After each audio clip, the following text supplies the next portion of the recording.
Upcoming delimitation in India, why southern states are worried. India में जो आने वाला डिलिमिटेशन है उसको लेकर सदर्न स्टेट वरीड क्यों है?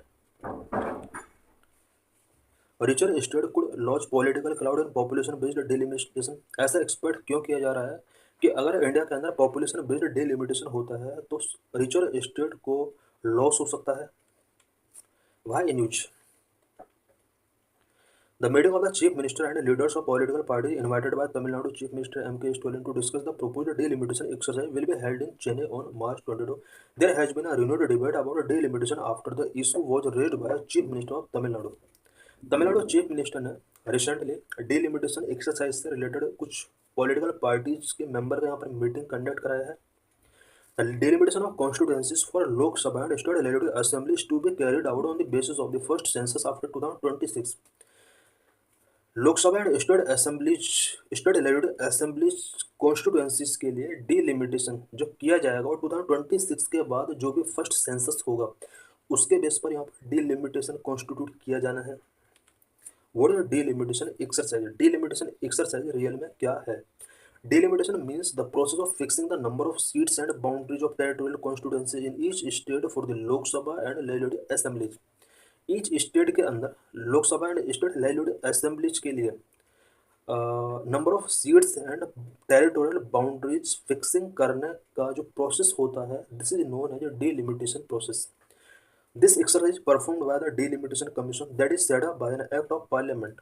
डिलिमिटेशन प्रोसेस जो परफॉर्म किया जाता है वो पार्लियामेंट के द्वारा सेटअप किए गए डिलिमिटेशन कमीशन के द्वारा किया जाता है। इट मीन्स डिलिमिटेशन एक्सरसाइज करने का जो वर्क गिवन किया गया है वो डिलिमिटेशन कमीशन को गिवन किया गया है और डिलिमिटेशन कमीशन पार्लियामेंट के एक एक्ट के थ्रू इस्टेब्लिश किया जाता है। Such an exercise was carried out based on the 1951, 1961, 1971 census. इससे पहले भी डिलिमिटेशन एक्सरसाइज कंडक्ट किया जा चुका है और उसके लिए जो बेस माना गया था वो 1951 सेंसस, 1961 सेंसस, 1971 सेंसस को बेस माना गया। The number of seats in the Lok Sabha based on the 1971 census was fixed at 543 when population was 54.8 crore. Lok Sabha में प्रेजेंट में जो नंबर ऑफ सीट्स हैं इन सीट को 91 सेंसस के बेस पर 543 फिक्स किया गया है। उस टाइम पर यानी 1971 में इंडिया का पॉपुलेशन 54.8 करोड़ हुआ करता था। However, since then it has been frozen in order to encourage population control measures. Population control measures को इनक्रेज करने की वजह से नंबर ऑफ सीट्स को यहाँ पर फ्रोजन कर दिया गया है। इट मीन्स लोकसभा के अंदर करंट में 543 सीट होती है मेंबर्स की, इस सीट को यहाँ पर फिक्स कर दिया गया इस नंबर को so that population control measures taking किए जा सके। This number is to be readjusted based on the first census after 2026। 2026 के बाद जो भी फर्स्ट सेंसस कराया जाएगा इस नंबर को री एडजस्ट किया जा सकता है। As the 2021 census that was originally postponed due to COVID-19 is yet to commence, there have been debates linking it to the ensuing delimitation. COVID-19 की वजह 2021 में डिलिमिटेशन सेंसस नहीं कराया जा सका और यही वजह है कि सेंसस ना कराने की वजह से डिलिमिटेशन पेंडिंग पड़ा हुआ है। What are the constitutional provision regarding delimitation in India? India में delimitation से रिलेटेड कॉन्स्टिट्यूशनल प्रोविजन क्या क्या है? Article 82 and article 170 of constitution empower the parliament to readjust the allocation of seats in Lok Sabha and legislative assemblies of state respectively after every census. Constitution का article 82 and 170 के अंदर parliament को ये power दी गई है कि वो लोकसभा के लिए सीट्स का एलोकेशन एंड लेजिस्लेटिव असेंबलीज के लिए सीट्स का एलोकेशन कर सकती है। यानी आर्टिकल 82 के अंदर आर्टिकल 82 के अंदर लोकसभा के लिए सीट्स का एलोकेशन री एडजस्ट करने की पावर पार्लियामेंट को दी गई है एंड आर्टिकल 170 के अंदर स्टेट लेजिस्लेटिव असेंबलीज के लिए सीट्स का एलोकेशन री एडजस्ट करने की पावर यहाँ पर पार्लियामेंट को गिवन की गई है और ऐसा एवरी सेंसस के बाद किया जाएगा, ये भी प्रोविजन है। Parliament enact a delimitation commission act and an independent high-powered panel which known as the delimitation commission is constituted to carry out the exercise of delimitation. किसी भी डिलिमिटेशन एक्सरसाइज को कैरी आउट करने के लिए delimitation commission constitute किया जाता है delimitation commission एक इंडिपेंडेंट हाई पावर्ड पैनल होता है जिसको डीलिमिटेशन कमीशन एक्ट जो कि पार्लियामेंट के द्वारा इनेक्ट किया जाता है, इसके अंडर ये स्टार्टअप किया जाता है। Till now parliament has enacted 4 times delimitation commission act in 1952, 1962, 1972 and 2002 for this purpose. अभी तक पार्लियामेंट ने 4 टाइम डीलिमिटेशन एक्ट पास किया है, जिसमें 1952 पहली बार डीलिमिटेशन कमीशन एक्ट पास किया गया। इसके बाद 1962, 1972 एंड 2002 4 बार डीलिमिटेशन कमीशन एक्ट पार्लियामेंट के द्वारा अभी तक सेटअप किया गया। There was no delimitation commission act after 1981 and 1991 census. India में 1981 में जो सेंसस हुआ एंड 1991 में जो सेंसस हुआ, इसके बाद इंडिया में डीलिमिटेशन कमीशन सेटअप नहीं किया जा सका। हमने इससे पहले देखा कि इंडिया में 1951, 61, 71 के सेंसस कराए गए थे। इन सेंसस के अंडर डीलिमिटेशन कमीशन पार्लियामेंट के अंदर पास किया गया, बट 1981, 91 के बाद जो सेंसस कराया गया, इसके बाद डीलिमिटेशन कमीशन यहाँ पर स्पेशली एक्ट पास नहीं किया गया पार्लियामेंट से। करंट डीलिमिटेशन ऑफ कॉन्स्टिट्यूएंसी, इससे पहले हम देख सकते हैं यहाँ पर कि 2002 में भी डीलिमिटेशन एक्ट पार्लियामेंट के द्वारा पास किया जा चुका है, यानी 4 time delimitation commission act pass किया जा चुका है। और सेंसस एवरी 10 ईयर में कंटिन्यू हो ही रहा है, 2021 को छोड़ दिया जाए अगर। Current delimitation of constituencies has been done on the basis of 2001 census data under the provision of Delimitation Commission Act 2002. Current delimitation of constituencies, it means constituencies का जो current delimitation चल रहा है वो 2001 के सेंसस के बेस पर अभी भी कंटिन्यू चल रहा है, जो कि डीलिमिटेशन कमीशन एक्ट 2002 के अंदर प्रोविजन किया गया है। It means delimitation commission act इससे 1 साल पहले सेंसस कराया गया 2001 में। डीलिमिटेशन कमीशन एक्ट 2002 के अंदर एक प्रोविजन किया गया है कि जो आने वाले 2026 तक जो कॉन्स्टिट्यूएंसीज का डीलिमिटेशन होगा वो 2001 सेंसस के बेस पर ही कंटिन्यू रहेगा। इट मीन 25 ईयर के लिए फिक्स कर दिया गया। अब 26 के बाद नेक्स्ट डीलिमिटेशन कमीशन सेंसस के बाद कंडक्ट कराया जाएगा। Article 330 and Article 332 of the Constitution provide for refixing the number of seats reserved for SC and ST in Lok Sabha and State Legislative Assemblies for the state on the basis on the 2001 census. Constitution के article 330 and 332 के अंदर provision किया गया है कि SC STs के लिए Lok Sabha and state legislative assemblies के अंदर सीट्स को रिजर्व किया जाएगा और इसके लिए भी 2001 सेंसस को बेस माना जाएगा। इट मीन्स SC के लिए लोकसभा में नंबर ऑफ सीट्स का रिजर्वेशन है आर्टिकल 330 के अंदर, एंड स्टेट लेजिस्लेटिव असेंबलीज के अंदर SC STs को 332 आर्टिकल के अंदर रिजर्वेशन का प्रोविजन है। What is delimitation commission? Delimitation commission क्या होता है? The Delimitation Commission is high-powered committee with the task of drawing and redrawing of the boundaries of different constituencies for state assembly and लोक सभा elections. एक ही state के अंदर Lok Sabha election and state legislative assemblies के लिए यहाँ पर बाउंड्रीज का ड्राइंग या रीड्राइंग करने का जो टास्क गिवन किया जाता है वो डिलिमिटेशन कमीशन को गिवन किया जाता है, जो कि एक हाई पावर्ड कमेटी है appointed by president and work in collaboration with the election commission. Delimitation commission जो इस्टेब्लिश किया जाता है या अपॉइंट किया जाता है, स्पेशली इसको अपॉइंट किया जाता है प्रेसिडेंट के द्वारा, इसको अपॉइंट किया जाता है and election commission of India के कोलैबोरेशन के साथ इसको वर्क करना होता है। The commission consist of, delimitation commission के अंदर कौन कौन कंसिस्ट होते हैं? चेयरपर्सन, रिटायर्ड और वर्किंग सुप्रीम कोर्ट जज। डिलिमिटेशन कमीशन का जो चेयरपर्सन होता है वो रिटायर्ड और वर्किंग सुप्रीम कोर्ट जज इसका चेयरमैन होता है। इलेक्शन कमिश्नर इसका मेंबर होता है। कंसर्न स्टेट इलेक्शन कमिश्नर इसके मेंबर होते हैं। इट मीन्स डिलिमिटेशन कमीशन के अंदर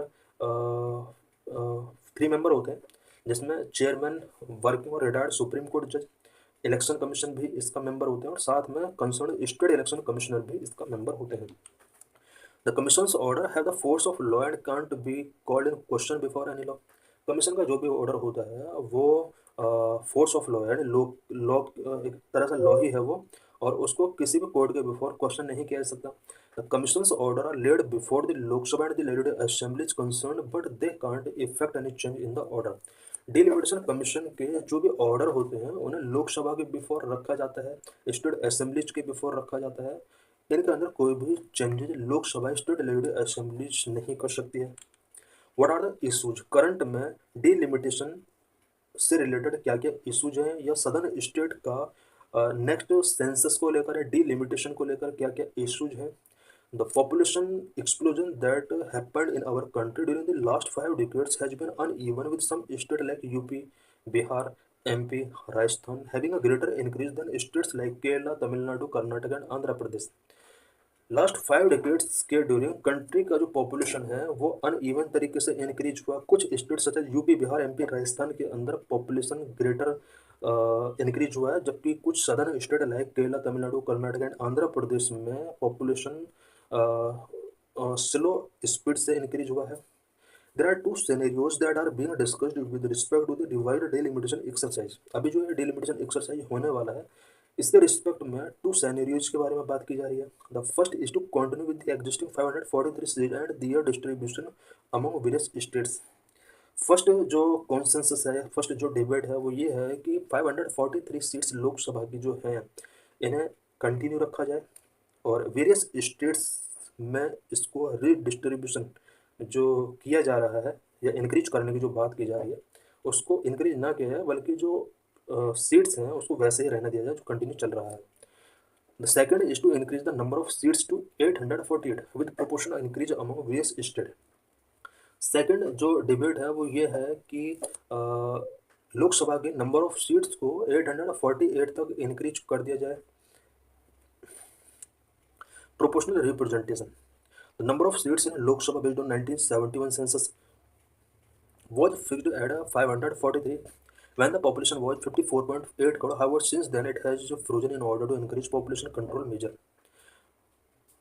91 सेंसस के बेस पर लोकसभा की सीट्स को, नंबर ऑफ सीट्स को फिक्स कर दिया गया है। 1971 में जहां इंडिया की पॉपुलेशन 54.8 करोड़ हुआ करते थे, अब पॉपुलेशन डबल से भी ज़्यादा हो चुका है। अभी डिमांड की जा रही है कि लोकसभा के नंबर ऑफ सीट्स को इंक्रीज किया जाए। 1971 में नंबर ऑफ सीट्स को फ्रोजन करने का जो मेन रीज़न था वो ये था कि पॉपुलेशन कंट्रोल मेजर्स इंडिया में टेकिंग किए जाएँ। Exhibit 1, if seats are retained at 543 and apportioned among states based on 2026 population. अगर इंडिया की लोकसभा में 543 सीट्स को रिटेन करके रखा जाता है एंड 2026 के पॉपुलेशन के बेस पर स्टेट्स के बीच में अगर रीअपोर्शन किया जाता है तो क्या क्या चेंज होंगे। जैसे यूपी का लोकसभा में 80 सीट्स, ऐसा एक्सपेक्ट किया जा रहा है कि यूपी में 91 सीट तक यहाँ पर हो सकता है, 11 का यहाँ पर इंक्रीज हो सकता है। बिहार 40 है, 50 हो सकता है। राजस्थान 25 से 31 हो सकता है। हम देख सकते हैं कुछ स्टेट में यहाँ पर कुछ सीट्स डाउन हो सकते हैं। If the number of seats is increase to 848 based on the 2026 population, तो कितना इंक्रीज हो सकता है। यूपी में 80 से 143 हो सकता है। इट मीन्स अगर 543 सीट रिटेन करके रखा जाता है लोकसभा के लिए और स्टेट्स के बीच कुछ सीट का अपोर्शन किया जाता है तो कितना इंक्रीज हो सकता है। लेकिन अगर लोकसभा के नंबर ऑफ सीट को इंक्रीज किया जाता है 848, तो किन स्टेट में कितना नंबर इसका इंक्रीज हो सकता है। यूपी में 80 से 143 हो सकता है, बिहार 40 से 79 हो सकता है, राजस्थान 25 से 50 हो सकता है। उसी तरह से वेरियस स्टेट का नंबर यहाँ पर गिवन है। Will be against the basic structure of federalism in our polity, क्या हमारी पॉलिटी का जो फेडरलिज्म का जो बेसिक स्ट्रक्चर है क्या ये उसके अगेंस्ट होगा। Smaller state bound to be at a disadvantage as per Exhibit 2, which is based on a projected population. It is evident that southern state, smaller state in the north like Punjab, Himachal Pradesh and Uttarakhand, as well as the northeast state are bound to be at a disadvantage when compared to the larger northern state। Exhibit 2 के according अगर लोकसभा की 848 seats कर दी जाती हैं तो इसकी वजह से इंडिया के कुछ स्टेट्स को लॉस हो सकता है। सच है, सदर्न स्टेट को लॉस हो सकता है। Smaller state in north such as Punjab, Himachal Pradesh, Uttarakhand को लॉस होगा। सदर्न स्टेट को भी इसकी वजह से डिसएडवांटेज हो सकता है और लार्ज नॉर्थ स्टेट को इसमें सबसे ज़्यादा प्रॉफिट होने वाला है। दिस में go against the basic structure of the federalism in our polity. इससे हमारी पॉलिटी का जो बेसिक स्ट्रक्चर ऑफ फेडरलिज्म है उसका वायलेशन हो सकता है। It will lead to a feeling of disenchantment in the states that stand to lose in their proportional representation and thereby political significance despite controlling their population। Because कुछ important state specially southern state जिन्होंने population control में एक important role play किया है, अगर इनका number of seat Lok Sabha के अंदर रिड्यूस होता है तो इन्हें इनका जो पार्लियामेंट के अंदर जो प्रोपोर्शनल रिप्रेजेंटेशन होना चाहिए वो लॉस हो सकता है। Southern state that have 24% share in the number of seats at present would see it decline by 5%। Present में सदर्न स्टेट का लोकसभा के अंदर जो परसेंटेज है वो 20%, 24%, यानी 24 रिप्रेजेंटेशन लोकसभा के अंदर सदर्न सीट्स सदर्न स्टेट का है। अगर ये सीट्स इंक्रीज होती हैं तो इनका जो रिप्रेजेंटेशन है वो कम हो सकता है, 5% तक रिड्यूस हो सकता है। इट मीन्स यहाँ पर अगर 848 सीट्स की जाती है न्यू पॉपुलेशन सेंसस के बेस पर, तो यहाँ जो नॉर्थन लार्ज स्टेट हैं उनका नंबर बढ़ेगा, और सदर्न स्टेट का पॉपुलेशन कम हुआ है, पॉपुलेशन के बेस पर इसका मतलब ऑटोमेटिक इनका नंबर कम होगा। जहाँ सदर्न स्टेट का लोकसभा के अंदर 24% रिप्रेजेंटेशन है करंट में, वहीं ये रिड्यूस होकर 5% तक आ जाएगा। इस broad principle of one citizen one vote one value diluted in the interest of population control, क्या पॉपुलेशन कंट्रोल के लिए जो number of seats of Lok Sabha froze किया गया था 1971 सेंसस के अकॉर्डिंग, क्या ऐसा one citizen one vote one value dilute हुआ है? डेमोक्रेसी मीन्स रूल और government by the people. It follow that the government is elected by the majority with the broad principle of one citizen one vote one value. This principle has been diluted in the interest of population control since 1976 when the delimitation exercise was postponed for the first time। Democracy का meaning होता है rule और government of the people, government का rule, people का rule और government होना चाहिए किसी भी कंट्री के अंदर अगर डेमोक्रेसी इस्टेब्लिश करना है। और मेजोरिटी के द्वारा इलेक्ट की गई गवर्नमेंट, किसी भी कंट्री के अंदर जो गवर्नमेंट होती है मेजोरिटी के बेस पर इलेक्ट की जाती है। And one citizen one vote one value के प्रिंसिपल को फॉलो किया जाना चाहिए किसी भी कंट्री के अंदर। और इसी प्रिंसिपल के बेस पर 1976 में पॉपुलेशन कंट्रोल करने के लिए 1976 में यहाँ पर लोकसभा के लिए नंबर ऑफ सीट्स को फ्रोजन कर दिया गया था। Representative capping in US, US के अंदर किस तरह से रिप्रेजेंटेटिव को कैपिंग किया गया?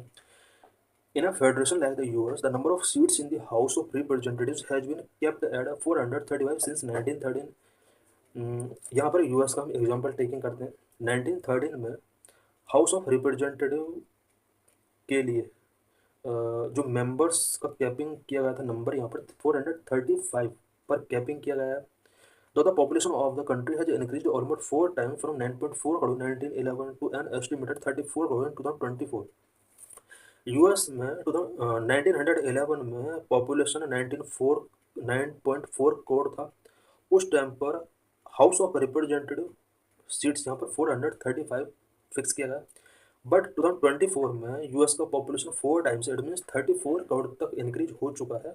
लेकिन यहाँ पर इस हिसाब से हाउस ऑफ रिप्रेजेंटेटिव्स में नंबर ऑफ सीट इंक्रीज होना चाहिए, बट इंक्रीज नहीं हो रहा है। इंडिया में भी डिबेट है कि जिस तरह से इंडिया में पॉपुलेशन डबल से भी ज़्यादा हो चुका है तो नंबर ऑफ सीट्स को भी यहाँ पर इंक्रीज किया जाना चाहिए।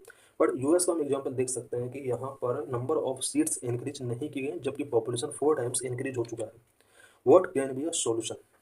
The country has functioned with 543 Lok Sabha MPs for the past 5 decades while the population increased from 55 crore to 145 crore। Past 5 decades से इंडिया में लोकसभा 543 सीट्स के साथ फंक्शन कर रही है, जबकि इंडिया का पॉपुलेशन उस टाइम पर 54 करोड़ के आसपास था, 145 करोड़ के आसपास हो गया। Population will decline, India's population is projected to peak at around 165 to 170 crore, an increase of around 15% from the current level in the next 3 decades and then decline। ऐसा एक्सपेक्ट किया जा रहा है कि करंट लेवल से India का population next 3 decades में 15% तक इंक्रीज हो सकता है। करंट में 145 करोड़ पॉपुलेशन है, 165 से 170 करोड़ तक ये पॉपुलेशन इंक्रीज होगा, उसके बाद ये डिक्लाइन हो सकता है, ऐसा एक्सपेक्ट किया जा रहा है। May be capped at the existing number, consider the above factors, the 543 MPs in Lok Sabha may be capped at the existing number. जब ये एक्सपेक्ट किया जा रहा है कि आने वाले 3 डिकेड्स में या 3 डिकेड्स के बाद पॉपुलेशन डिक्लाइन होगा, तो यहाँ पर 543 सीट्स लोकसभा के लिए फिक्स की जाएँ, ये भी एक इम्पोर्टेंट फैक्टर हो जाता है, और एग्जिस्टिंग नंबर को यहाँ पर कैप कर देना चाहिए। It would ensure status in the representation from various states and uphold the federal principle. The MPs and leaders of both regional and national political parties from the south, smaller states in north and northeastern states should consider in their responsibility to demand such a cap from the parliament or in order to protect the political interest of the regions they represent। Various political parties के leaders को यहाँ पर 543 seats को capping के लिए demand करना होगा। The number of MLA in each state में बी इंक्रीज। एक दूसरा ऑप्शन ये भी है कि एमएलए के नंबर ऑफ सीट्स को यहाँ पर इंक्रीज कर देना चाहिए, और लोकसभा के लिए नंबर ऑफ सीट्स को यहाँ पर कैपिंग कर देना चाहिए।